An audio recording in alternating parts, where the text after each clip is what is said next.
Hey yo, it's time for the playoffs, we the top of the West. We got the home field advantage, time to play at our best. I'm out at Carson, California, kill a piece on the set. Like Joe Belich, the pistolero, put a hole in the net.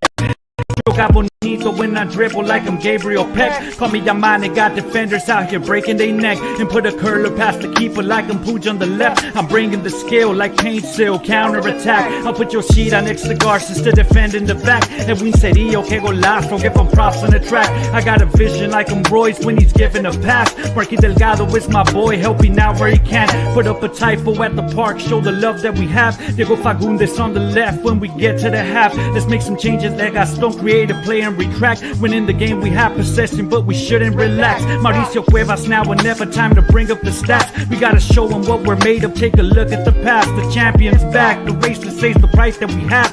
We ain't stopping till we have another cup in our hand. What? Let's go Galaxy, let's go Galaxy. Yeah, come on, vamos Galaxy. Let's go Galaxy, let's go Galaxy. Yeah, come on, vamos Galaxy. La cuna galaxiana es la voz de LA. Hello, hola, and buenas, and welcome back to another episode of La Cuna Galaxiana. This is the MLS Cup Championship edition because we are in celebration mode as your LA Galaxy are MLS Cup champions for a record sixth time. We'll react to a cathartic and history-making day in Los Angeles as the Galaxy defeated the Red Bulls 2-1 to lift silverware after a decade-long drought. Here to help us recall some big moments from the day, plus help us work through some emotions, is special guest Michael Don Miguel Araujo, LA Galaxy public address announcer. But before we get to him, let me go and introduce this humble little pod, always made with love for you guys. And let me introduce myself. I am one of your co-hosts, Rob Halon. You can find my written work at Extra Time Talk, and you can find me online at El Escudero de LA. And since I'm here, you know my co-host is here all the way across the East Coast, jet setting as usual, the cosmopolitan one, El Yerno Guapo, El Gitano Perdido, and now a six-time MLS Cup champion, Ananda Kirana. Anandita, ¿cómo te estás sintiendo, papá?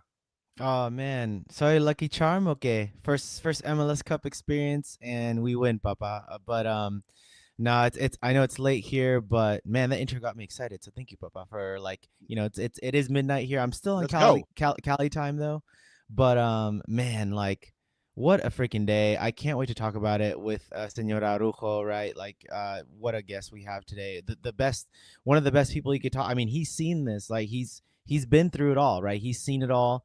And so would love to sort of hear his thoughts about how this compares to the other championships that he's seen.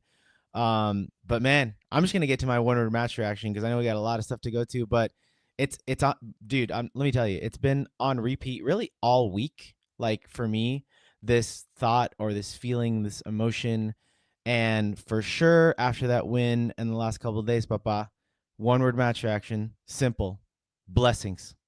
It's this year's been an absolute blessing.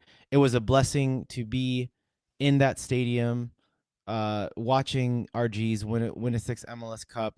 It was a blessing for me to share that experience with my wife and your wife in the stands and all these people around us. I saw, too many people to shout out, man, but I will shout each and every one of you as we go through this show. But hugs and sharing tears and let me put this one out there too. It was kind of a blessing in disguise that we did not, we kind of lost that last Houston game and we went to the easier side of the bracket, but things happen for a reason. And I'm sure this was the reason, Papa, but just a truly, truly blessed to have witnessed that. And yeah, man, this whole, like JP said, man, whole season's been an absolute blessing. Yeah, no, you're not wrong, man. Blessings on blessings for real. I mean, I'm sure a lot of you guys in chat know it was the first time that I got to cover MLS Cup, and one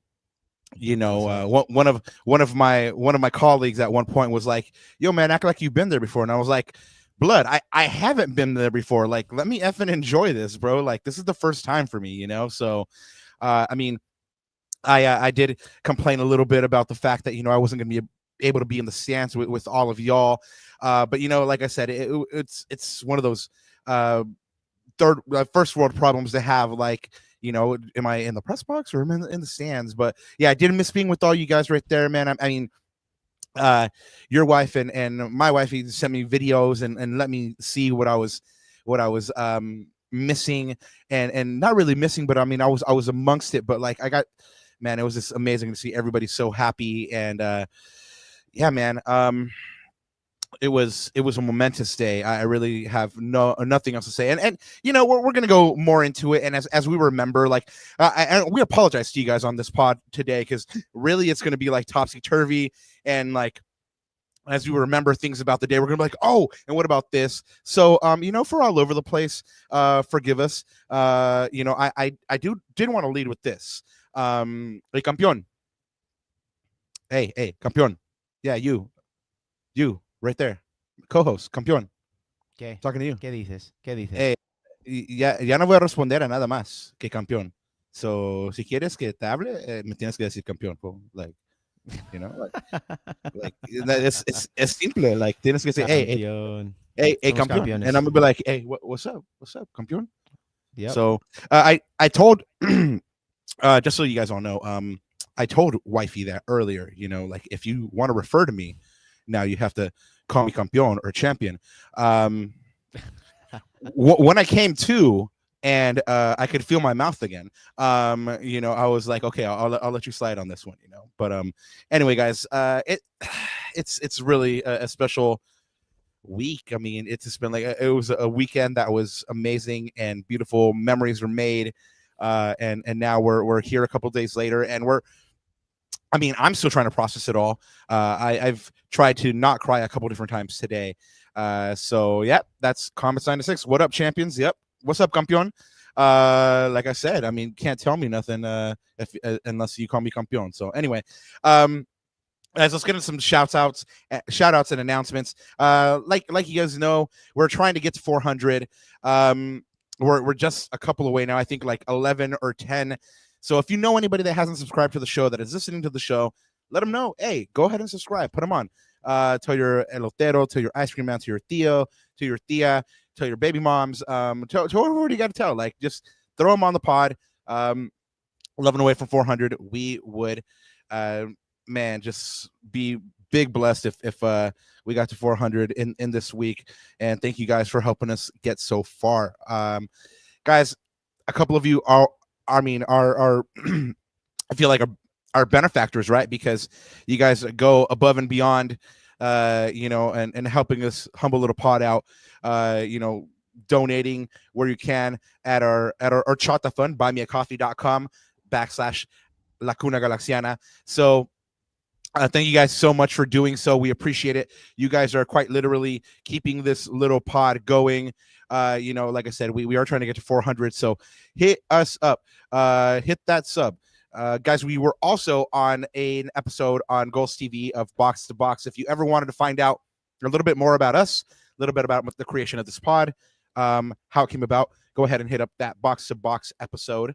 And then, Randita Kirana, hey, I'm about to plug your Los Gatácticos, and you know what? Do you have maybe a sneak peek of what is up and coming for Gatácticos? Oh man, glad you asked that, because I literally was just texting back and forth with Alex today. I think there's been a lot of coverage already around the final and the day and the emotion and celebration, all that stuff. So I think Alex and I are actually going to take a look ahead, Rob. I was talking to Alex today. This is one of his favorite times of the season, the off season, funny enough, because he gets to play GM, right? And he gets to kind of think about what we need to do to get this back-to-back championship next year. I mean, we're already looking at next year. Pretty crazy. I mean, CVI starts in February. That's, 2 months away, right? Which is pretty crazy to think. 2 months or so away from the first preseason game. I think last year, if I recall correctly, it was the 4th of February was our first preseason game against St. Louis at home. So, man, it's coming up real soon. So that will be your next. Oh, you're on me, Papa. We're professional, we swear. No, was that before the CVI?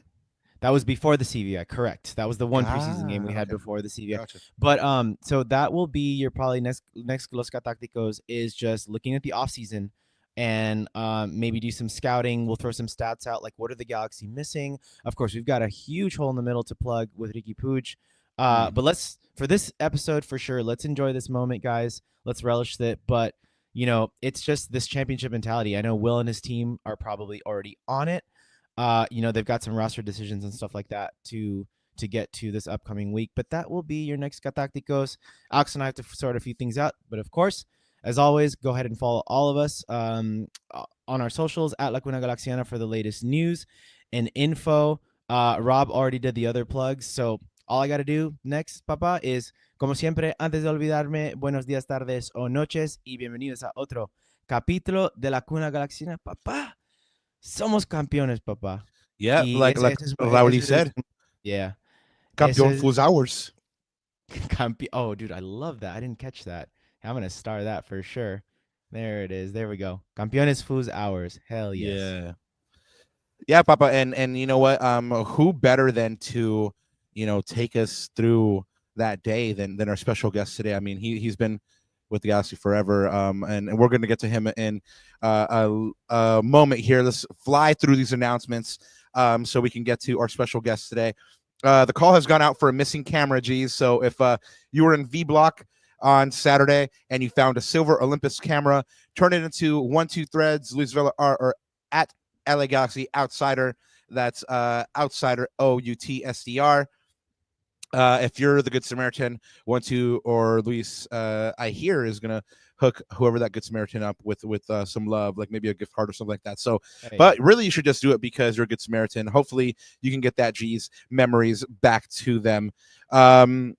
Jalen Neal was here on the show a couple weeks back, and he did tease a futsal tournament that is now announced. Jalen Neal and the city of Lakewood and the LA Galaxy Foundation are holding a futsal tournament at the Palms Park, which is the park that Jalen and the Galaxy renovated and got going. 3 age groups, 9 to 12, 3 to 16, 13 to 16, and 17 and up are taking place. The first round is on December 21st from 9 a.m. to 12 p.m. And the second round is December 22nd from 9 a.m. to 2 p.m. Good luck to all those that go out. I know a couple of G's are probably going to go out there and try their luck. Guys, in wake of the championship, a bunch of merch has started to come out. I mean, if you didn't blow all your money on MLS Cup final tickets, then first off, you really are rich Galaxy fans. But second off, you have a bunch of options now to go ahead and pick up your championship gear. I picked up something yesterday. Big shout out to FU, who has always been doing that good work. Ananda has that sworn to us on screen right now. I mean, it's fire. I mean, that para siempre me encanta, right? But we also have other options, right? Cali Art House also has Sigo Siendo El Rey with the 6 stars on there, 696 with the calavera and the crown. And then, of course, we have Los Ñaños, Los Hermanos from 1-2 Threads, who are actually on Telemundo. They had their stuff on Telemundo on game day. So job is finished. Shout out 1-2. Go ahead and pick that up. And then, of course, we already shouted out FU. They have the Galaxy official championship shirt. Man, and it really, the hoodie really is comfy, Anandra. I recommend everybody pick that one up. And there is the FU championship shirt right there. Tomorrow is the CONCACAF Champions Cup draw at 4 p.m. That's tomorrow, December 10th. Galaxy is in pot 2 with teams like Club America, Tigres, Cruz Azul, Colorado Rapids, and SKC. I almost said Colorado Rapids with a Spanish accent. But yeah, Galaxy has a bye to the round of 16. So no one to worry about until the round of 16. And then it gets interesting. So watch the draw live tomorrow on CONCACAF's YouTube channel and try to find out who the Galaxy's potential opponent is based on this draw. Transfer season has started. Facundo Torres to Palmeiras is like the first big domino to fall in MLS. That's per Tommy Bogert, who, of course, if you're want to stay on top of the transfers, go ahead and check out Tommy Bogert and his stash bombs. This Facundo Torres fee to Palmeiras is $9.5 million. The 24-year-old would be the club's biggest outbound transfer. Seeing with some transfer news, the Colorado Rapids have acquired all of the Philadelphia Union Super Draft picks for the next 3 seasons in exchange for 350 racks in GAM. Plus performance-based add-ons, 8 picks over 3 years, including 3 first-round picks. That is it doesn't seem like a lot, but that's a huge outlay. That's a way to build a team right there, if you're patient. Guys, more transfers. The first one here on the Galaxy front, Besard Sabovic is the hot new rumor. The 26-year-old Swedish midfielder is being sounded out by the Galaxy and 3 other MLS teams, apparently. Sabovic scored 5 goals and 11 assists in 33 games this year. And wrapping up here with these announcements, the next Blue, White, and Gold pop-up is Sunday, December 15th from 11 a.m. to 5 p.m. at Absolution Brew. Some of your favorites are going to be out there. Of course, the Niners from 1-2 Threads are throwing this shindig. The homie Luis Vela is going to be out there moving silence. Shout out Julio and shout out to the other Julio. All your supporter groups are going to be out there. So go ahead and make it out to the Blue, White, and Gold pop-up. If you have money to spend, even if you don't, go and hang out with some community because it's another opportunity to celebrate that championship. And speaking of that championship, man, this next guest is uniquely placed to speak on it. He's a 22-year veteran of the Galaxy who is steeped into the rich historic tapestry of this team, announcing over 400 matches. He started with the Galaxy Operations Department in '96 and has been public address announcer for the Galaxy since 2002, meaning he has been there for all 6 of the Galaxy's historic MLS Cup Championships.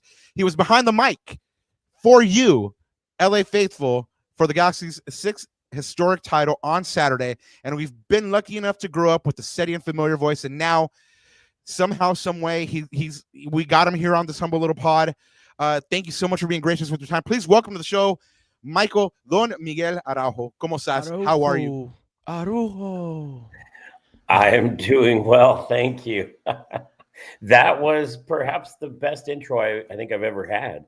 And you've done your homework. Wow. Yeah, I keep on telling everybody, Michael, when I learn how to read, it's over for people, man.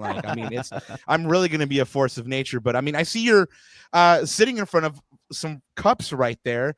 Lo bonito es bello. After an emotional weekend, have you come down from that high yet, or are you still, just reveling in everything?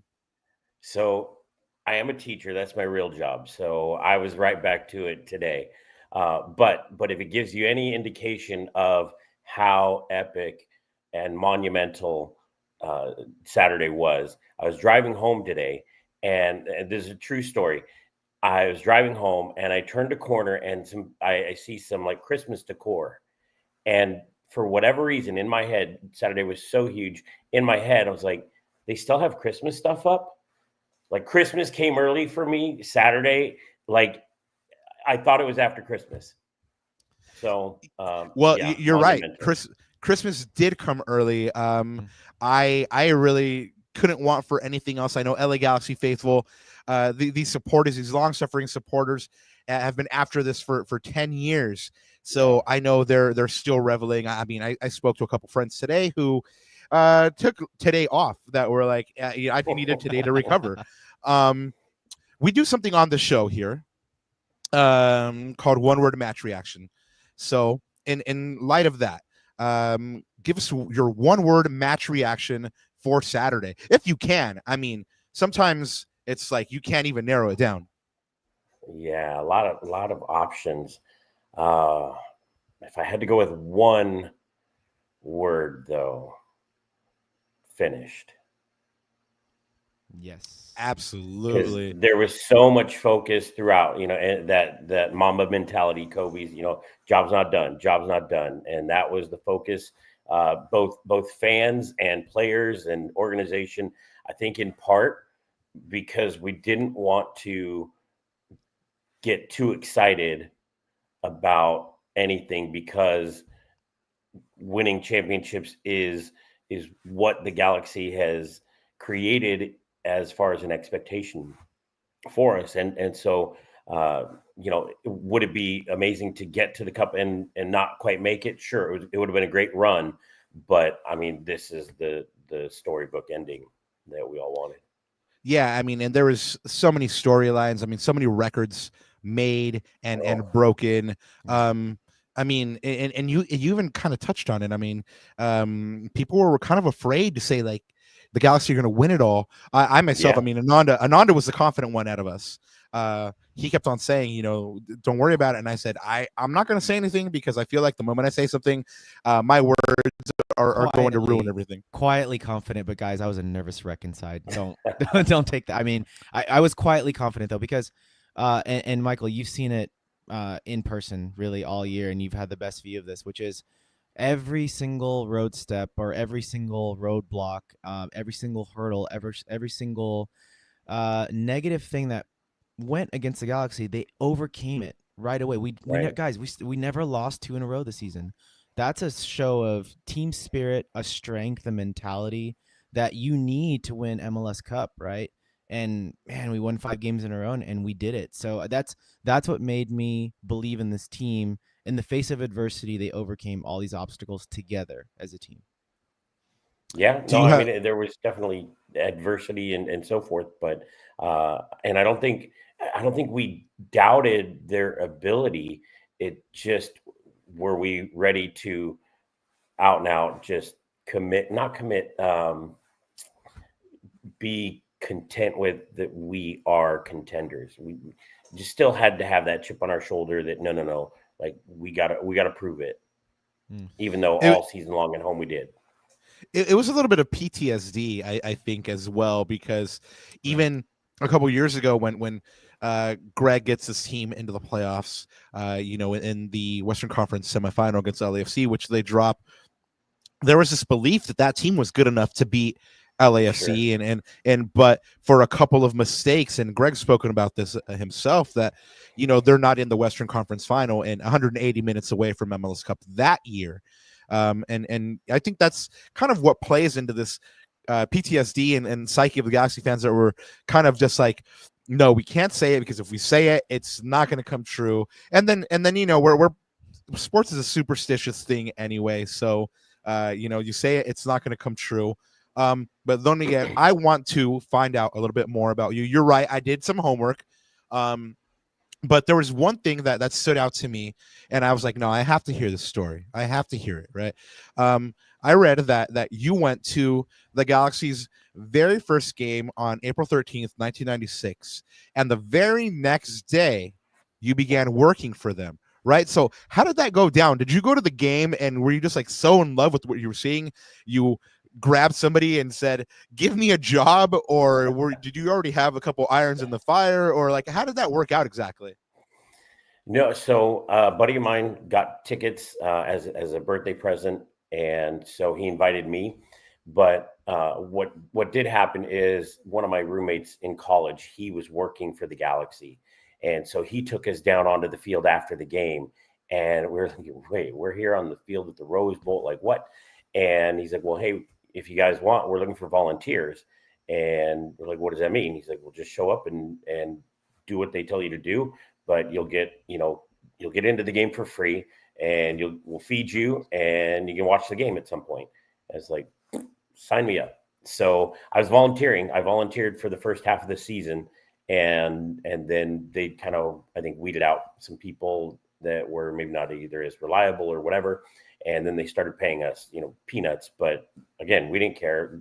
Just pile it on. Like, okay, so now we get to go to the game for free. We get fed, get free food, get to watch the game, and we're getting a little bit of money. Okay, let's go.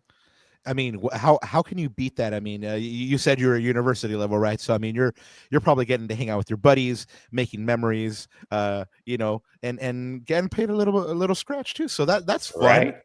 And my first job that they had me doing that was consistent was I sat at the scorer's table. So I was on the field in between the team benches. And ironically, my job was to relay information regarding like substitutions, who got cards, etc., up to the press box for the PA announcer.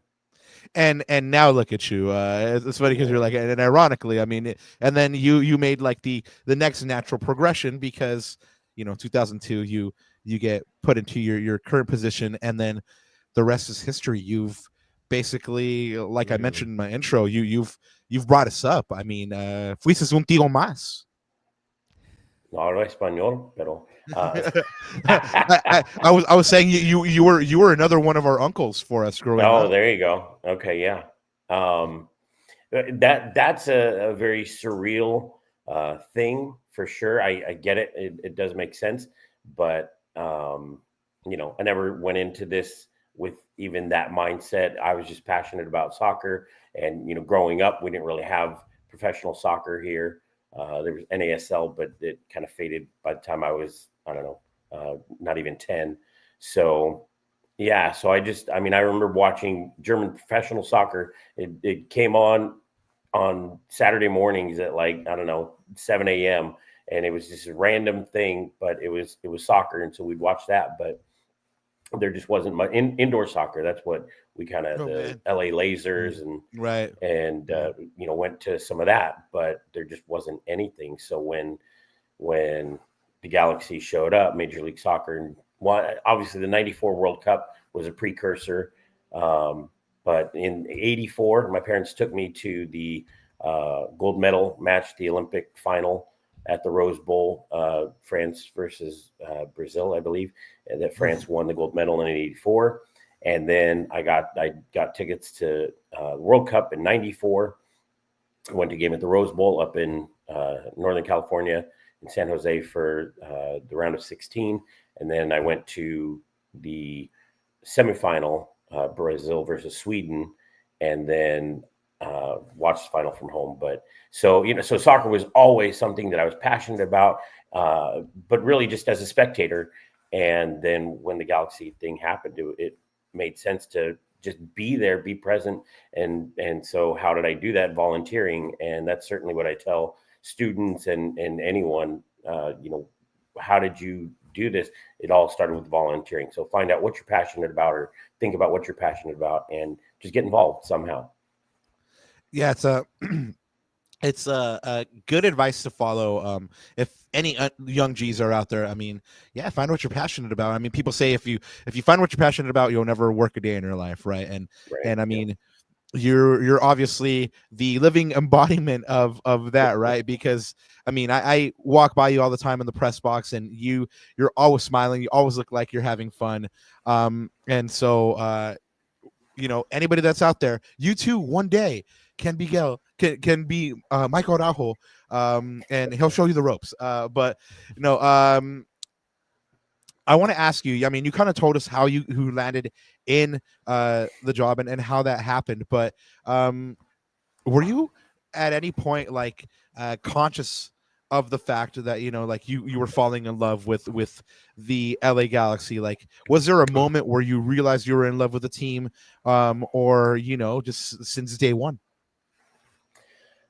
I mean, I think it's kind of been since day one. It was, you know, the buildup from the World Cup to we're getting our own team, and then having the opportunity to go to the very first game and then be there. It was definitely more of a grassroots kind of vibe, especially that first season. We you know, Galaxy won the Western Conference, and we didn't really know what that meant. It was like, okay, so we have a playoff game, right? But staff couldn't even tell you when that game was. And so it was just wild. It was new, you know? And so it was just being, I think it was the first time though, like on a volunteer or work level, that I was part of something that was kind of bigger than myself. You know, when you put on an event like that, even if, you know, we're all just one spoke in the wheel, right? You know, we're all one cog. And so no matter whose role it is, we all impact things. And, you know, people try to make a big deal about, oh, but you're the announcer. Okay, that's fine.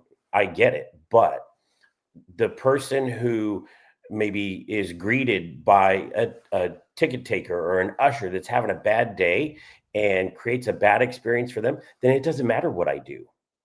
Right. Because they're having a bad experience, and they no longer want to be there, or they don't want to come back.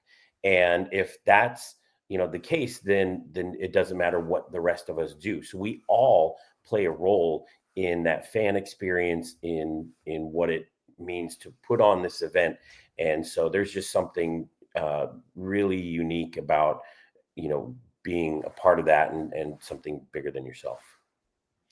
And the proof definitely is in the pudding. I mean, I was around after the press conferences and stuff like that. I got to make my way out onto the field, and I was watching different parts of the Galaxy staff, whether it was operations, whether it was the comms team, whether it was the business side under Tom Braun, and they were taking photos, and you really get a sense of just how many people are involved in the organization and making it an elite organization and getting it back to where it needs to be.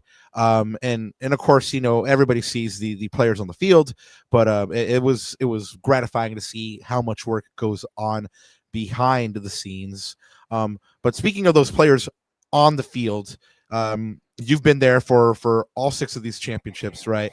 You've seen some great players. Some that have come through and not won anything here in Los Angeles, but good players anyway. We do something here on the pod where you pick out your top 4 LA Galaxy stars.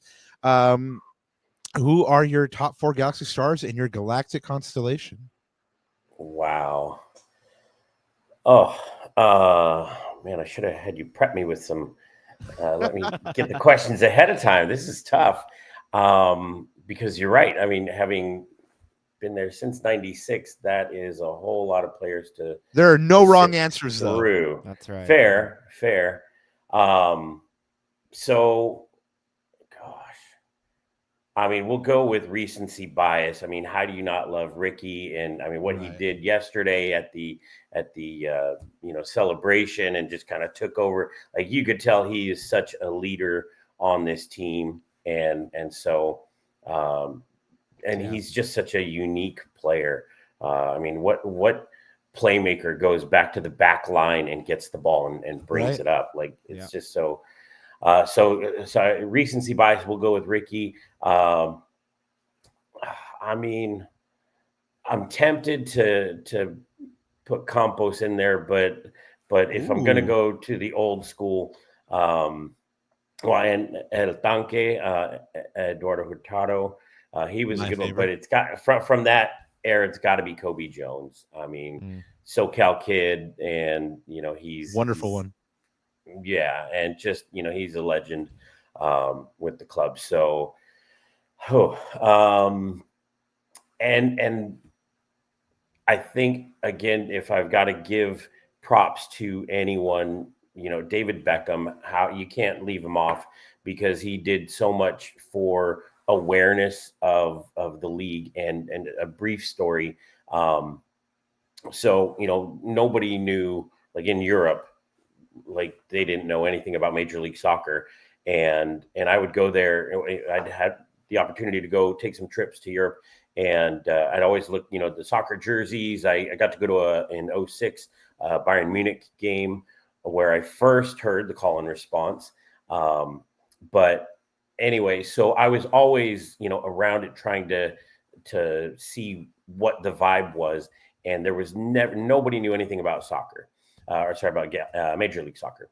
And in 07, obviously Beckham comes here. 08, I was in Rome, right outside the Vatican. And there's a rack of jerseys, as oftentimes you'll see. And what jersey is on the outside facing, so that everyone can see? LA Galaxy, number 23, David Beckham's. Like, wow. I mean, just the global reach that he had, that it just elevated our league.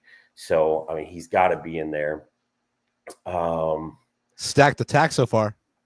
Man, I don't. Because how can I leave Landon off? But I mean, there are so. I'll go Landon. It's got to be Landon, because again, started up in San Jose, but then ultimately made his way back home, and just did so much again for the organization, and still, he still does good. He brought out the trophy. So yeah, I mean, I can't go wrong with that. And greatness recognizes greatness. I mean, Ricky had the LD10 jersey on yesterday, so I mean, and that's your Mount Rushmore right there, Mike. So yeah, we're Yeah, with you, man. Yeah, that was and tough though. Oof. it's a great Mount it's a great Mount Rushmore or Galactic Constellation as we're calling it now. But yeah, I mean, you mentioned Landon. He brought up the trophy, and you mentioned Kobe. I mean, obviously he was in the building and working. What was it like seeing all these ex champions, all these ex Galaxy greats back in the house on Saturday? So, I mean, that's an interesting thing of my role. Like, I have zero interaction with any of them, and so, I mean, as a fan of the team, it's very cool to see so many of them came back. You know, Omar Gonzalez was there, who I saw a couple others, but but for me, at that point, I'm no different than any other fans. I'm just kind of watching from afar, and but yeah, I mean, it was great to see them all back and supporting the team. Um, when you get that collection of stars in the building, it's got to signify a special occasion, right? And so when I'm walking around and I see all these Galaxy fans, and I see some of them with Omar at a bar, and they're having fun, and then there's Sean Flinken walking around. I mean, it's one of those things that just brings you so much happiness, because in the last couple of years when this team wasn't performing the way Galaxy fans wanted it to perform, people were largely staying away. It was very few in between where you would see these ex-Galaxy stars, and it's so great to see them back in the house. And they were back in the house obviously for MLS Cup, guys. I know that's what you guys are all here for, to hear us break down this match a little bit. But before we do, of course, we want to remind you to go ahead and subscribe to this pod, always made with love for you guys, so you guys can find out about when we have amazing guests like Mr. Michael Araujo with us. Like the pod, go ahead and hit up that Buy Me Horchata fund. Go ahead and supply us with some horchata, and we can go ahead and stay wet our whistle and keep on going. But yeah, guys, let's go ahead and get into this match final here. Let's go ahead and talk about this MLS Cup. You mentioned that you're kind of up there, and you don't really see much from everything that's going on, right? So from your place, like, what kind of emotions or what kind of feelings are you dealing with pre-match yourself? I mean, the feeling out in the world before the match was nerves, like Ananda said, quietly confident. But in your quiet perch up there, how are you feeling? So for me, I was tired. We had rehearsal the day before. Started at 5 p.m. and we went until, I was finally cleared at 11 p.m. And my call time was 8 a.m. the next day, and I'm about an hour away from the stadium. So I didn't get home till like 11:45, almost 11:50, and I was up. Then the nerves are there. I think I woke up at 4 and went back to sleep, but finally was, out of bed around 5:30, 6 o'clock, because again, I had to be there upstairs at 8 a.m. for another rehearsal. So, so on game day itself, though, the adrenaline kicks in for sure, and did all the rehearsals and went through that. And I think the biggest challenge for me is that MLS has come in, and so I don't have my normal show caller there. And so Rachel was our show caller. She works, I think she was contracted with Major League Soccer, and how she did her job as well as she did, I have no idea, because she had normally, like, a show caller will have maybe 2 points of contact that, they're talking to the control room and they're talking to people on the field. she had that, plus she had pyro. She had about 5 points of contact of different people coming at her. And so it was, I would need something, I would need some information, but it was always just trying to figure out, does she have a moment right now, or is there someone in her ear that I can't hear? And so it was definitely some tentative, like, I'm trying, I don't know, but I don't want to step on her toes and make her job more difficult. So I think, we're all focused on putting on a good show. Right. So your fan part kind of goes away for a little bit until, for me, I'm still in business mode through the opening show up until we get to the starting lineups. That's when it's like, let's go. And that's, yeah. So I think for me, that's when my fan side got to really come out. And, my job is to literally watch the game. So, I mean, it's amazing. But all the pregame, I think there were no nerves or anything, because it was all just focused on, I was in, business mode.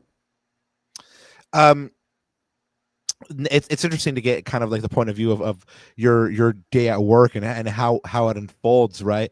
Obviously, one of the things that Galaxy fans love about the pregame is the way you announce the starting lineups, right? I mean, I've been to other stadiums in MLS. It's never as exciting. I've even heard some gents out there kind of try to let's say honor you by emulating what you do. Let's put that diplomatically. But and it never really comes off, right? But you do such a good job with it that I feel like it's part of the match day experience. When you get the starting lineup, particularly, and speaking on Saturday, when you got the starting lineup on Saturday, right? You saw a surprise name on the sheet, Mr. Gaston Brugman. Which right? Someone called it.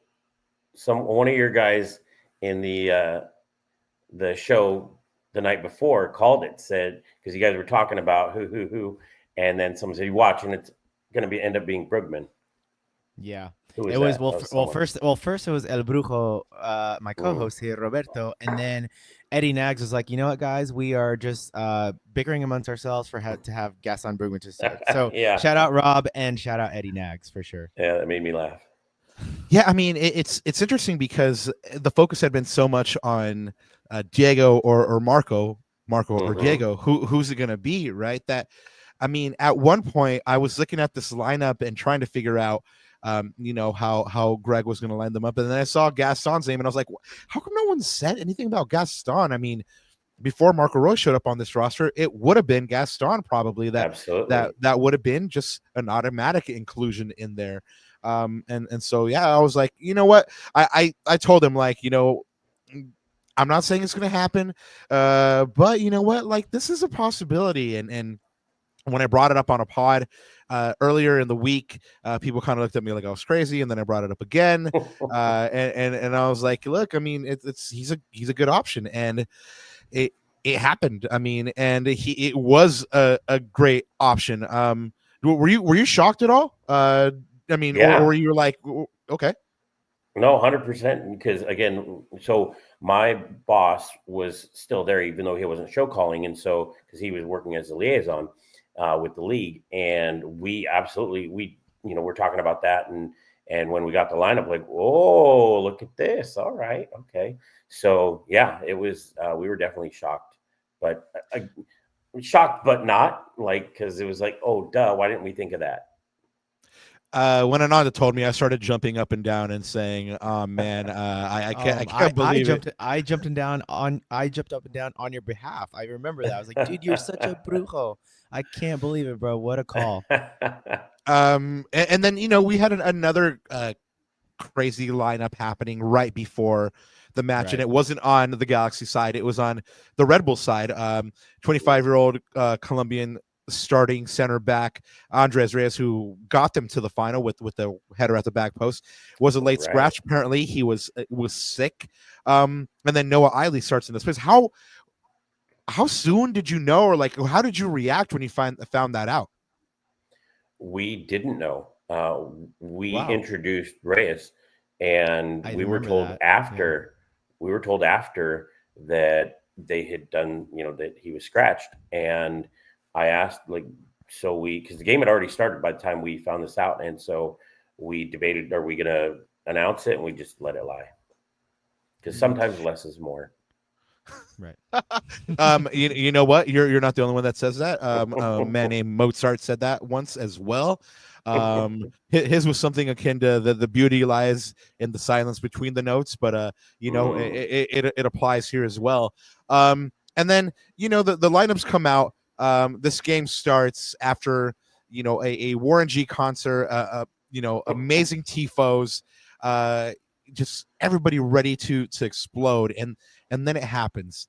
The opening whistle, and just like they promised, the New York Red Bulls went out and started kicking the shit out of Galaxy players. And in the very first minute, you had a tough foul on Gaston. What were you thinking in that first minute when you see that first very physical challenge on Gaston? Did you think this is going to be a long one here? I mean, I was worried about them defensively, and so when they came out, hitting that hard, I was worried, but I didn't feel like the ref was going to lose control of the game. He has not struck me as someone who can't control a game, and so he wasn't. I don't know. Gaston's not quite as small as Ricky, and so hopefully he can take a beating a little bit more. But no, I felt okay. That didn't worry me. Ananda, if you'd be so kind, we have a Ralji comment here about a penalty that wasn't called. Go ahead and start that one, because we will get to that one towards the end of the match recap. It is an important moment, depending on which side that you're on, and so we have to talk about it. But guys, if you weren't underneath the rock, your LA Galaxy won on Saturday. They're the champions. But if for whatever reason you've just been sleeping, or you had no internet or whatnot, on Saturday, your LA Galaxy concluded their playoff campaign, winning 2-1 at home over the Red Bulls in front of a sellout crowd. Dejan got the game winner, and Gaston Brugman was named the MLS Cup MVP for getting that game's opening assist. And like we mentioned, the game started physically as we expected. Red Bulls knocks Gaston down in the first moment of the match, kind of setting the tone. He would make sure and get revenge, though, and justify his surprise inclusion by setting up the first goal after dropping back into the back half to pick up the ball a la Ricky. He plays a nice 1-2 exchange with DeMarco Delgado, who played the ball slightly ahead of him, and Gaston controls. He takes a touch to steady before playing it through to Joseph Painsil, who, big arc in comments there and chat, says, yes, you guys were sleeping on him. Well, JP, he takes that ball and one times it under Carlos Coronel for the lead in the 9th minute. In a tribute to Ricky, he holds up his shirt, and I mean, Ricky just couldn't have been prouder, right? 5 minutes later, Galaxy double their lead through Dejan Joveljic. Marky Delgado plays the through ball there for him in stride. Joveljic picks it up in stride and takes it all the way down. And as he's off balance with the last kick of his, balance, he gets this shot off, kind of side footing, and then Carlos Coronel can't do anything about it, and he just throws into the spot, and it's 2-0 within 13 minutes here at the digs. I had, gents, full disclosure, I had to put on sunglasses as soon as Dejan scored, because I started to weep in the press box, and I said to myself that can't be professional, so I'm going to put on sunglasses. I know how I was feeling. I know the videos that I've seen. Michael, how are you feeling after you get to announce the second goal here in MLS Cup, Galaxy leading 13 in the 13th minute, 2-0? So that was an insane moment. So I'm not even sure who put it, but I was asked if it was okay to put a GoPro there. So my reaction to that goal, I want to, it might be super embarrassing, because I lost it. It was because we had just gotten done, with Painsel's goal, and I usually will try to tweet out, do the kind of whole call and response type tweet, and I'm finishing that, and then this goal happens, and I mean, I just lost it, and which you're not really supposed to cheer in the press box, but we're a little off to the side. So, but and then I saw his goal celebration, lost it even more. And then I'm like, okay, I got to work here, and so I had to scribble down 13th minute, all that stuff, and so I was ready to go. But it obviously didn't end up that way, but it felt so much like the Minnesota game. In terms of just that fast start and just the frenzy of the crowd. The whole stadium was just bouncing. And so, I mean, not hard to put some energy into that goal call. Yeah, absolutely. If you can't get up for 2 goals in 13 minutes in MLS Cup final, then you don't have a pulse, right? You did say, this kind of reminded you to the Minnesota game. It didn't end up finishing that 6-2. No. Although Ananda and I actually spoke about this afterwards. We're like, this one could have ended up like 5 or 6 to like 2 or 3, right? Yeah. Yeah, right. So do you feel the way we feel, like the Galaxy left some goals on the table? For sure. Yeah. I mean, there were opportunities, but which those pieces kind of reminded me of the Seattle game, in that the whole game, like, we're just a little bit off, and all we needed was one moment for us to not be off and hit. And it finally came 85th minute, I believe. But it was a lot of that after. And I mean, I think credit to New York, they shifted their game plan a little bit and made some adjustments, and that seemed to work. But in the end, yeah, we were just, we just needed one more, and then it feels a little less stressful. Right. But yeah, it was pins and needles and just stress. Yeah, but that's exactly how I felt with Ananda when you came and saw me. Yeah, well, I was just gonna say, but credit to the Galaxy's defense, who all year, not just media, national media, pundits, even our own fan base, that was the one thing that we were unsure of. That was the one thing that we were holding back, and to see them be basically in a mid to low block for the better part of, I would say, 60 some odd minutes of this game, that really is a testament to Greg and his team and the mentality, and like I said, the resoluteness that they showed in this game, in particular, especially the defensive side of the game.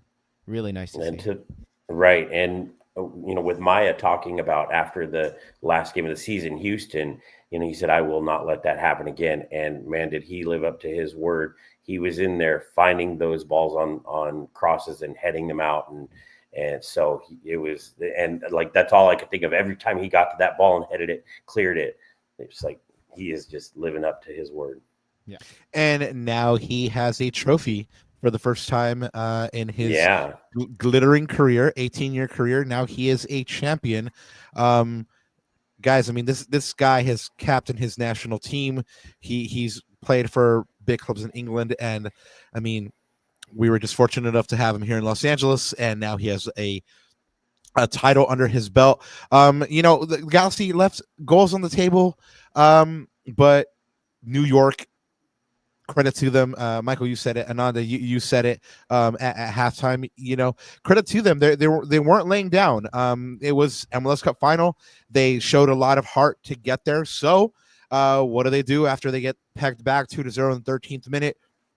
They hit the Galaxy where the Galaxy are most vulnerable, on a set piece, on a corner kick. And even though Joseph Paintsel tries to clear, even though Mayoshita tries to clear, it falls to Sean Nealis, who keeps the ball alive, volleys it, and gets it by John McCarthy for the 2-1. Despite chances for both sides, like we've spoken about, the scores remained 2-1, and the Galaxy were crowned champions. My the one that I really wanted back, Michael, was that Gabriel Peck one where they played like 15, 16 passes, olays, and then they brought it all the way back to their side, and then they just broke New York down, and for I don't know how Gabriel Peck shoots wide, but he shoots wide, and he broke my prediction because I called it 3-1, and that would have been the 3-1. Do you have? Well, I'm going to preface it with this. Gaston Brugman, the surprise inclusion, obviously everyone knows by this point, is named MVP of this match. 2 interceptions, 7 of 11 duels won, 75 minutes of action, and that assist there. Your MVP, or do you have maybe another one? Perhaps I've heard a lot of shouts for a Markey. I've heard a lot of shouts for an Amito. What about for you? I mean, the way you described Deion's goal, it really brought it home. That touch that he put on it with his left, he had nothing left to give other than what he gave, right? Because he was falling, maybe even pushed. I don't know. I got to go definitely pushed. Okay, there you go. I thought so, but it went in, so who cared? But that was such a epic goal to me. I think I'd have to give it to him, even though because we didn't score any others, and it's a game-winning goal. I get it. It was early, but it was not a gimme goal. It was not. I mean, he carried that ball 20, 30 yards, and then got that shot off with 3 defenders around him, and he froze the keeper.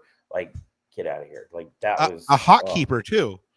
Right. Yeah. Right. So to me personally, and I know I was a defender. So, defenders never get the glory, but in this case, I'm okay with that. I feel like Deion, he did it. Chess master. Well, what about you, Ananda? I haven't asked you this question. I mean, we've spoken a lot about the final already, but Ati, who's the MVP? Ooh, MVP of the game. I think MVP is probably gonna have to be Deion for me as well. Game-winning goal. You guys hooked up before this, huh? No. Yeah, we try. I mean, Rob, great minds think alike. That's really what it is. But no. On top of that too, I just like, and we've talked about this previously in our pod, Michael, which is Deion's turned into a complete striker this year. He's always been known, or I guess unfairly labeled as a tap-in merchant, and then he sort of kind of gotten some respect in the middle of the season as a fox in the box, right? But I think he's a complete striker now. You saw how he, like you said, picked up the ball in midfield near the center circle and just carried it. I mean, running against a 3-4 man back line, and to finish like that. I mean, that is a top level striker finish in this league, right? Yeah. Who was it last time? I think it was Rob, when we were on that show with the Red Bulls fans. He's like, I'd rather take Brian White than Dejan Jovic, and I just sat there and kind of chuckled, right? Because I know we've seen it all year firsthand, the quality of Dejan Jovic. So I had to remind him. I mean, the man literally said, Ricky Puig is out. We're not really worried about anybody else. And I said, yeah, wow. Dejan Jovic is this, right? And let me add this too, guys. I don't know if you've noticed it, but I sure did. What a defensive shift he put in as well. Because he was part of that 2-man press with Mark Delgado, and he was trying to close down space as quickly as possible. I need to go back to the stats again, but I think he had like 1 interception, a couple of tackles. So, man, what a defensive shift he was putting on as well. Even in the Seattle game, he was putting in defensive shift. So he's been doing that all year, man. What commitment and passion from our number 9. GCam says La Bestia de Belgrado, which translates to the Beast of Belgrade. He was monstrous. I mean, I like that one. He did a thing, and I mean, what do monsters do? They eat up their foes, right? And that's what Deion did all playoff. He ends the playoffs as the Galaxy's leading goal scorer, and he brings the title home. He brings that 6-1 home. He said, "I am the future of the Galaxy," and then he put his money where his mouth is, right? You've been here for all of them, though, Michael. Where does this one rank in the pantheon of the 6 titles, and which team does this team most remind you of out of the former champions? I think this one stands alone in terms of I don't think they're like any other team because they were not a team. The 11, 12, 14, that was the team of the superstars and, the Landons, the Beckhams, the Robbie Keanes and so forth. And then the early ones, you had Cienfuegos and Kobe, but then you had a bunch of guys who weren't necessarily they were more role players and things like that. So for me, I did get asked this question, and I think it's up there with 2002 for different reasons. 2002 and 2024 was kind of getting the monkey off our back. In 02, we'd been to 3 previous MLS Cup finals and lost them all. And so to finally win one and in such epic fashion, back when the golden goal was a thing and Pescadito, scoring that crazy roll-in goal. And then boom, game is over. And all of the years of getting there, but not making it all the way was finally over. So that was pretty huge and epic. But after this 10-year stretch and to do it faster than anyone expected, Right. but to see the team that Will Kuhn's put together and what Vanny is doing and has done, this is just such a unique and record-breaking team, right? They scored more goals than any other team in history. In the playoffs, they were the first team with 4 strikers, or 4 players with 10 plus goals. In the playoffs against Minnesota, they had 3 players each score a brace. That's never happened before. I mean, just all sorts of stuff. So this has to be, I think, the most electric Galaxy team that I think we've ever had. Because again, even when we had the Beckham, Keane, all that, it wasn't. Those were technical players, but this is a combination of technical, but also just raw speed and pace, and it just was so exciting in a different way. And you're right. This team is a history maker. I mean, all those accolades that you already brought up, and then not only that, but I mean, going undefeated at home, 85 goals scored. I mean, just an offensive juggernaut, right? Shout out to the podfather Josh Kessman. Obviously, you know him very well, being that you're a veteran there on Corner of the Galaxy doing the intro there, and so every once in a while we bring out something here on the show called Josh Facts, because we properly attribute here, and so that's a lesson for all you budding journalists out there. Properly attribute. It's very nice to do. Anyway, so Josh Facts here. He put up the Galaxy went 5-0-0 in MLS Cup playoffs, and they lifted their 6th trophy. The only other all wins final was in 2011, where they went 4-0-0. Only other time they won 5 games in a playoff was in 2002, when they went 5-1-0.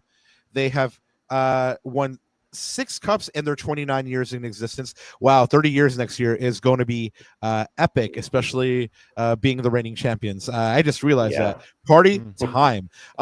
So the club, thanks to Josh that did this maths, because I'm terrible at this, the club has captured more than 20% of the cups ever handed out in MLS. They've been to the final 10 times, which is nearly 35% of MLS Cups. And to give you an idea of how much these Galaxy fans suffered, right? They went 3,653 days without an MLS Cup from 2014 to 2024, beating the previous record, which was the start of MLS in '96 to their first cup in 2002. But they got over the mountain. Just another interesting factoid that, I mean, you were shouting out some of these records. first team in the MLS Cup playoffs, to have 4 players with at least 3+ goals in a playoff campaign. I mean, that is spreading the wealth. That is again, that is not just like one man carrying this team. This is Will Kuntz and his team going out and assembling a team that's complementary to each other and doesn't have to rely on any one person. Ricky Puig goes down. Everybody said, national press said, it's done. It's over. They're not going to be able to win. And again, we had to remind them there's a guy named Dejan Joveljic that exists, Joseph Paintsel that exists, Joseph Gabriel Peck that exists, and then of course your forgotten man who everybody forgot about, who became MVP, Gaston Brugman. Minister of Defense, I got to speak to him. Emilio Garces is what we're calling, who we're calling the Minister of Defense. El Profe Alex Ruiz, shout out, came up with that one. We got to speak to him after the game, and he was super happy. I mean, he was part of the reason that this defense, the much maligned defense, improved so much. I mean, from 1.40 expected goals against to when he comes in the last final 10 games to just over a goal. He finishes this game with 9 of 13 duels won, 5 interceptions, and 2 of 2 tackles. Talk to us about Emilio Garces and what you saw from him in this match. I mean, we have a kind of privileged view that we see from up top, right, and how this game is unfolding. And honestly, on a couple of these, I did not think this man was going to get where he needed to get, and he got there. Galaxy fans say that without Emilio Garces, this title isn't won. Give us your thoughts on Emilio Garces here, el parcero from Colombia. Yeah, no, he came out of nowhere, wasn't on my radar at least. And so watching him play, and you hit it right on the head on the final, there were a number of plays, especially down the left side, and where he was beat. And he is so fast that he was able to get back and either, get to the ball first, or he, just positioned himself perfectly and intercepted the ball or cut him off, that they then had to, play it back. He was absolutely phenomenal. And again, we talk about the electric, right? His speed just was showcased huge on Saturday. Yeah, like I said, I didn't think he was going to get to a couple of these balls or attackers, and he did. We always talk about on the spot about the bright future of this Galaxy defense. When Garces is lining up to Jalen Neo next to Mauricio Cuevas and Julian Aude over there on the other side, and I mean, what a bright future, right? Yeah. Ananda, you're the stats guy here on the show. You were talking to me about how even though the Galaxy created a bunch of chances, this game was actually a lot closer in the stats than anybody actually thought it was going to be. What are the key areas that were the most contested? Yeah, I'm going to pull up the sort of final box score here, guys. This is per MLSsoccer.com. And yeah, New York definitely showed out. After we scored that second goal, there was actually a play, I can't remember exact minute.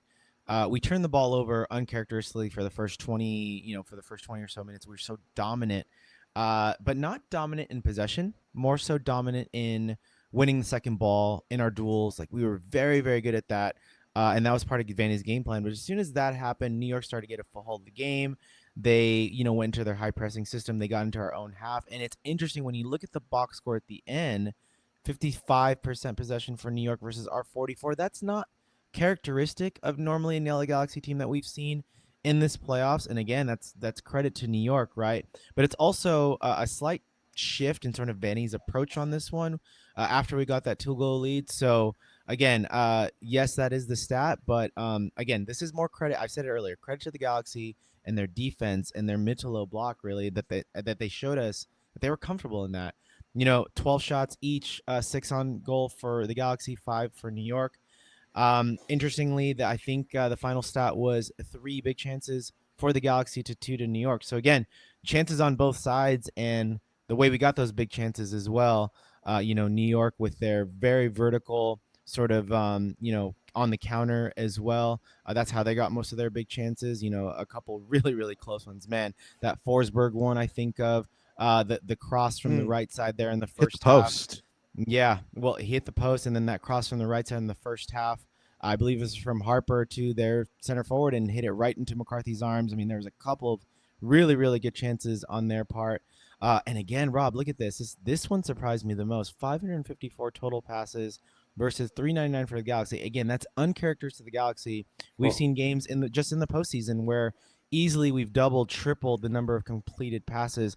But again, you see the effect of not having Ricky Puig, especially against like a team like New York. It's going to be a little bit more difficult to have a technical leader out of that midfield. So again, credit to Vandy and the team though for sort of adjusting on that, right? And then the only other thing I wanted to talk about, this was interesting for me, Rob. We heard from the New York Red Bulls fans that aerially was New York Red Bulls' strength, right? But you see there, 26 aerial duel ones by the Galaxy to New York 17. So this is now going back to Mike's point, which is credit to Maya Yoshida, credit to Emilio Garces, credit to all the guys who put their bodies on the line and, snuffed out danger, especially when the pressure was on late in that second half. And, you see it by the clearance numbers as well, 10 for the Galaxy, 6 for New York Red Bull. So, yeah, I mean, if you look at the stats, man, this is a very I mean, honestly, if I didn't know what the score line was, I would say I think this is probably a New York win, just looking at those stats, right? But again, credit to the Galaxy for finishing their chances when they did. And again, credit to Greg for coming out with a slightly different game plan. And we talked about this pre-match too. Sandro Schwartz was going to be guessing. He did not know what Greg was going to do. So it would be our first move and they would react to it versus the opposite, right? Which is the Red Bulls' MO in this playoff. So again, very interesting stat line, but the most important stat, the score line, right? It's the score line. It's the record 6th title that the LA Galaxy end up winning and putting the city on their shoulders, right? Michael, for you, what was the moment of this match? There was a couple of, big ones. I mean, Yamane hits the post, the 2 goals. For you, where was it? I mean, gosh, obviously the day on goal, but that was so early. I think it has to be just that final whistle. That was the moment because it provided the relief. So quick little story. So here's my 2014 championship ring. But I used to wear this every game because I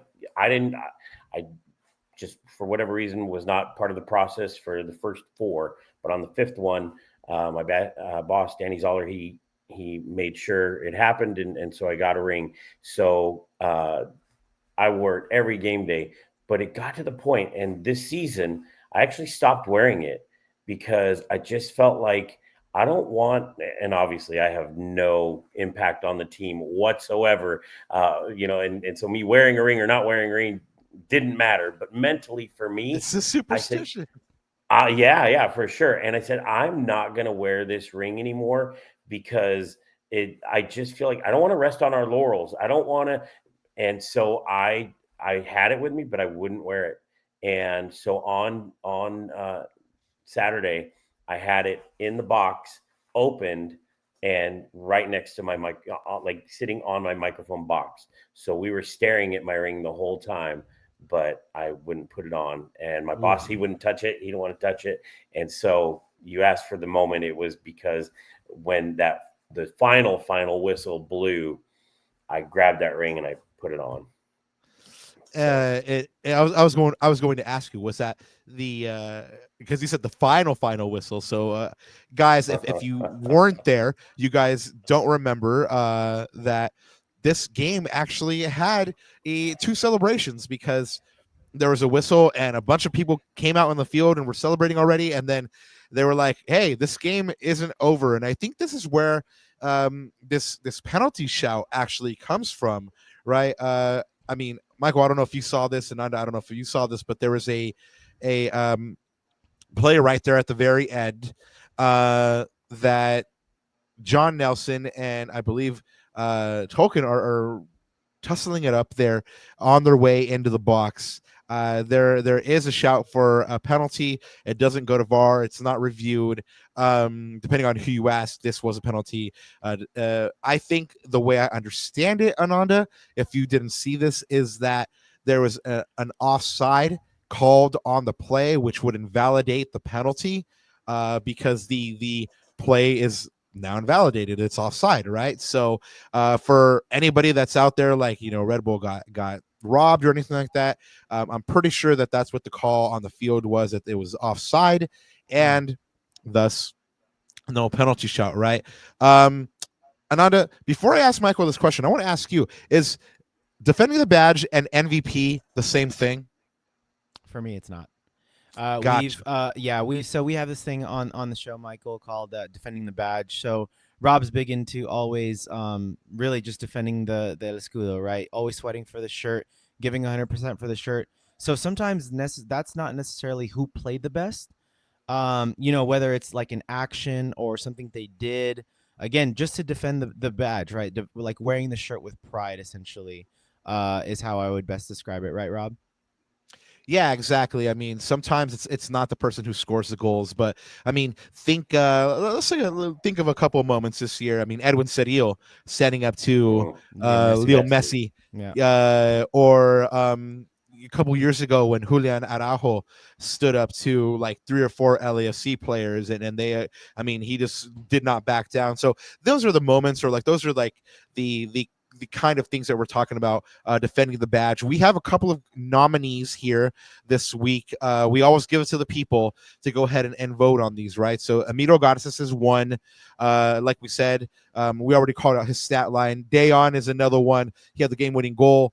And then 2 or 3 shots on target, 6 of 9 goals won. Gaston, the surprise inclusion, an MVP, an assist, 2 interceptions, 6 recoveries, and Mark Delgado, an assist, 4 chances created, game high, 5 recoveries. We do have an official winner by the people, but before we announce that, I want to see who you're giving it to. So I'm actually going to go away from the nominees, even though I think Dayon could earn it because of his goal celebration, that homage to Robbie Keane. That right. was, I don't think I finished my story, but I lost it when they scored the goal. And then, I think I did say this, but when he did that goal, so I lost it even more. So that, and it was beautiful. Right. That puts him in as a finalist, but I'm actually going to go John McCarthy. And wow, I think he just had saves when he needed to have saves. And so, so many of the guys, are defending the badge. And so there's no wrong answer in this, but for me, McCarthy, and then just to see his exuberance after the game, like he just was so all about this. I'm sure you saw the video of him in the fountain. Right. Yeah, that was crazy. Well, I saw him in the locker room too, and my guy was hype, as he well should. Yes, right. And so he was running through the post game. They had the big tent in the tennis court, and he was running through there, and he ran by me, so I gave him a little fist bump. But he was just on cloud 9. But I felt like he came up big when we needed him to, because Red Bull had some chances. They did. And so if he doesn't stonewall them and make those saves, a couple close shots, point blank, and he made the saves. So I'd go John McCarthy. Yeah, Ananda mentioned that one earlier where they crossed it in from the right side, and Noah Eiley has basically a clean look and shoots it right at him. I mean, bad shot by Eiley, but props to John McCarthy for being where he needed to be at the right time. And that was him all playoffs. I mean, some games he didn't see a lot of action, but he needed to be certain places at a certain time, and he was. Ananda, we have a John McCarthy. What about you? I want to hear yours first. You've been asking all the questions today. I want to hear yours, Baba. Who's your defending the badge? Greg Vanny, homie. Oh man, you stole mine. I love it. Let's talk about this, Rob. Let's talk about this. This is legit. All year, all year, people have been like, whether he's been on a win streak, whether the team has been playing well. I mean, all up until last week after Seattle, I kept on hearing Vanny out from certain people, and I was like, are you crazy? Look where this man has this team playing. One of the biggest things that you've always told me, Ananda, that's always stuck with me, is the mark of a good coach is player development. Right, when Gabriel Peck came to this team, he was a player that hugged the touchline and didn't play any defense. Right now, he's a player that plays defense, gets involved in the attack, and Ricky Puig, when he got here, he was a player that did pretty much whatever he wanted. I mean, now he fits within the system. I mean, Edwin Cerrillo, top 5 DM in the league right now, and the ceiling is going to go higher as well. I mean, he's only 22. I mean, and the list goes on and on. And the list goes on and on. I mean, GCam says in chat, Vanny, in today, tomorrow, and forever. You know, I'm not going to say the forever part because, you know, like, who knows what's going to happen tomorrow. But for the moment, you know, Greg Vanny really deserves it. I've been saying it all year. He deserves his flowers. I know our friend of the show, Mike Gray, would say that, you know, it's not manly to give a man flowers, but whatever it is, flowers, pizza, a coffee, whatever it is, he deserves it. He deserves the recognition. So does his staff. I loved seeing Greg enjoying yesterday at the celebration. He deserves it. And honestly, it's time for a section of the Galaxy fans to apologize and really come back to him and say, Greg, we were wrong. Yeah, and let's put this in perspective. What a huge call. Like, no one expected that call from starting Gaston Bergman on the top, right? From the top. We expect this team to play a certain way based off of history and what we've seen in the playoffs and the stretch run, but Vanny was dealt a difficult hand coming into this game without arguably his best player, right? On the pitch. Definitely the engine. I've called him the engine of this midfield, Rob. So not only to start Gaston Bergman ahead of, you know, favorites like Marco Reus and Diego Fagundes, but slightly alter and tactically change the way we play. Rob, this wasn't a typical LA Galaxy dominant possession style performance. No. This was, let's get an engine type of midfield, a hardworking midfield, sacrifice a little bit of creativity. By the way, that's not fair to Gaston too, because what a slip ball for that first goal of Joseph Painself. I was on that side. That was a insane ball, right? Like, he hit it with the perfect amount of weight. But going back to Vanny, he slightly tweaked, Rob, to say, okay, you know what? I'm gonna come out in this first 20 minutes and hit Red Bull with winning the second ball, having an engine in that midfield, winning all of my duels, and that's how I'm gonna ball progress in the final third. And the fact that we did that in such a big game, I mean, remember, Rob, we should know this about Vanny, because in Toronto, he built the team around Giovinco. He started Giovinco in a 4-4-2 with Giovinco as the second striker in the 2017 final that he won. So we've seen a pattern of this with Greg Vanny, and I think it's time for the LA Galaxy fan base to recognize that, man. So yeah, huge shout out to Vanny. Two-time MLS Cup winner now. As somebody said in chat earlier, that his Toronto team and his LA Galaxy team are the two highest scoring teams in the MLS Cup playoffs. Exactly. So if y'all don't know, it's kind of like this Greg Vanny guy knows how to coach a team or something like that, right? Evidence is he brought y'all the 6th MLS Cup title here in Los Angeles, which brings us to the day after all the confetti is down, and after, you know, I have my chance to lay on the pitch at the digs when you know, there's no one there. The next day we go back to the digs for a celebration. And guys, we're going to start wrapping it up here. But before we give you, you know, that championship celebration, we do got to let you know that Emilio Garces was the official winner of defending the badge. This was the first time we've ever had to run defending the badge twice. I guess there was a tie in Honda. I mean, it's amazing that all y'all got involved. And congratulations to Emilio. So he gets the last defending the badge of the year. Gabriel Peck still your overall winner for the year, I believe, with 10. So now we're on the next day. These players have been partying hard for about 24 hours. Some of them, let's just say they're happy. What was your favorite moment of that celebration, or it could be the weekend? Michael. Mine? Oh yeah. So let me see. Favorite part of the celebration? I think it was two. One, behind the scenes, getting to hang out and reminisce with Joe Tutino, and because he and I had Shout to out kind of Joe. coordinate a few things, but just getting to sit and talk with him and again reminisce about years gone by and different championships and these moments that we get to participate in together. So for me personally, that was an epic moment. But uh, I think the the craziest part, the best part was Joseph Paintsel putting on a mini concert. Loved it. Like it was so impromptu. It like all of that was just authentic and just happened. And Vic One, our DJ, they're all turning and looking because it was hard for us to hear because the mics were all facing away from us. We couldn't really hear a whole lot.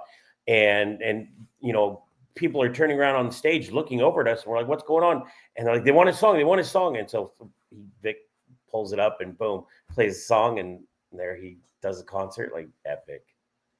And he had actually teased that in media availability earlier in the week. Okay. And so it was amazing that he actually did it, because I don't think he was going to do it. I think Ricky has to actually go up there and call him out. And Ricky, by the way, Yeah. guys, if you weren't at the celebration, was trying really hard to take Joe Tutino's job. Maybe, who knows, next year, since he won't be on the field, he'll be up in the press box and calling these games with Joe Tutino. Who knows?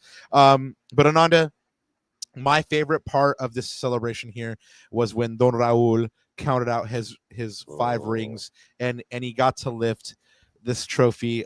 You know me, I'm a big Don Raul fan, especially now that Don Raul has decided that my wife is his niece. Shout out to Don Raul. If you know, you know. Man, it was a special time. Yeah. I'm Well, sorry you just missed it, man.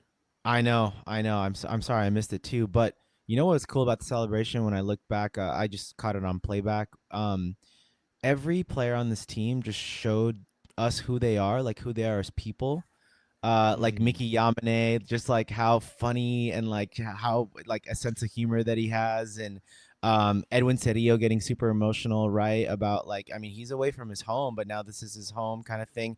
Martin Cáceres at the end, just showing like he's kind of like the papa also, right? Especially amongst the Latino players or the Spanish speaking Right. players. Like he's that calming influence, right? And he says like kind of all the right things. So it was cool kind of seeing everyone's personality, and you know that plays to the Galaxy fans' hearts, right? That hits us right here. So that was nice to see.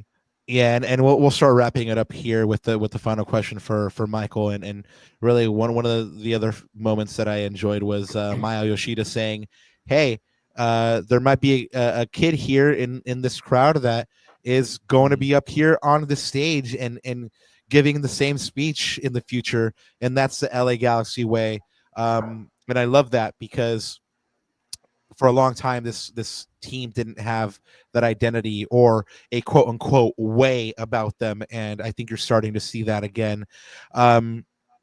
It's amazing just how far this team has come. They pick up the 6th one. Michael, I spoke to some players post game. They're already talking about a 7th one.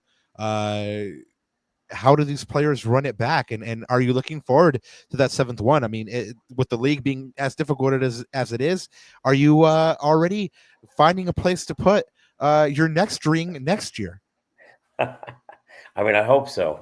You know, I know that's some people's jobs to already be thinking about that. But one thing I've definitely learned is, and you guys have talked about it, Guestman's talked about it, that soak up these moments, because, we can't get too spoiled that, oh, this will happen again next year. It might not.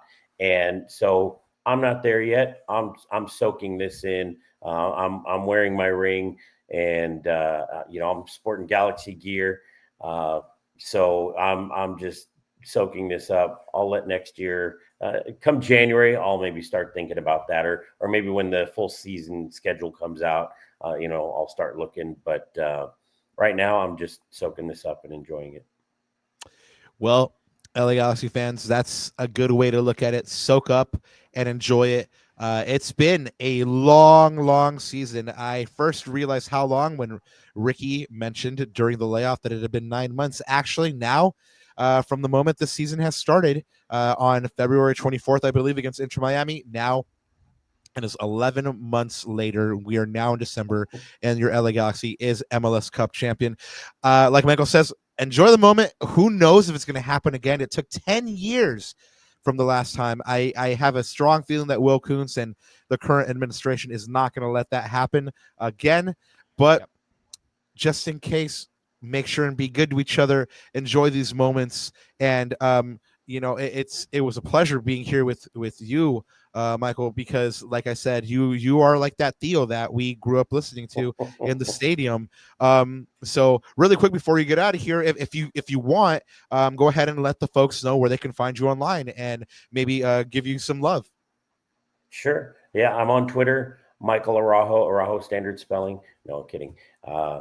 So Michael Araujo 55 on Twitter, on what else? I get Instagram. I do most of my stuff on Twitter. So as far as related to the Galaxy, but yeah, that's about it.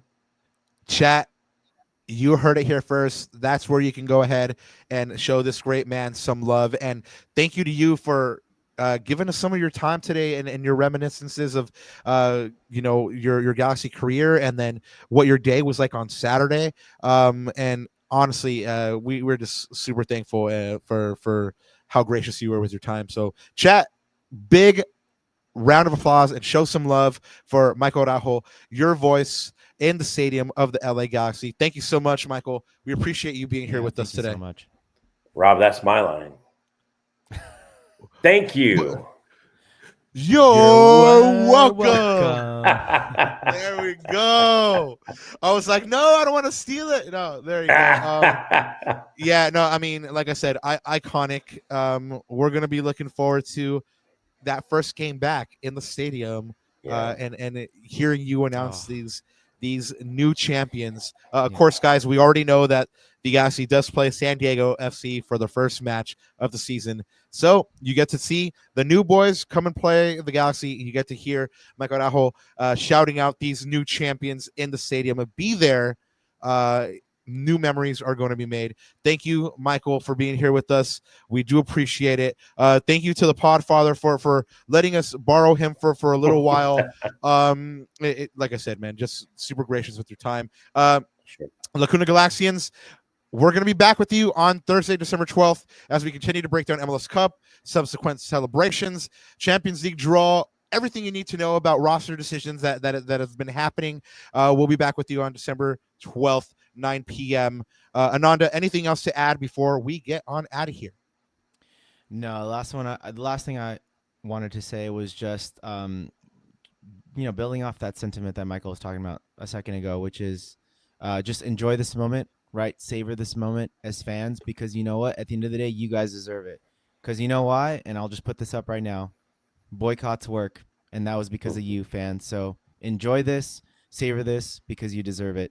And it all started from that. None of this would have happened without that being sort of the catalyst for this. So give yourselves a round of applause. Give yourselves a pat on the back. And, man, we made the Diggs' Fortress this year. So shout out, fans. Guys, chat, thank you once more for being here with us. If you're here, it's because you found us at youtube.com/@Lacuna Galaxiana. Make sure to sub to this pod. Make sure to hit some likes. Make sure to go show Michael Araujo some love. Make sure to go show your Galaxy some love. A couple of months off here for Galaxy Soccer, so we're going to try to fill it for you as best as possible with everything you need to know. And, guys, tonight we're going to change it up. Usually it's one thing left to say, G's up. Tonight, one thing left to say, Campeones! Sup? You and I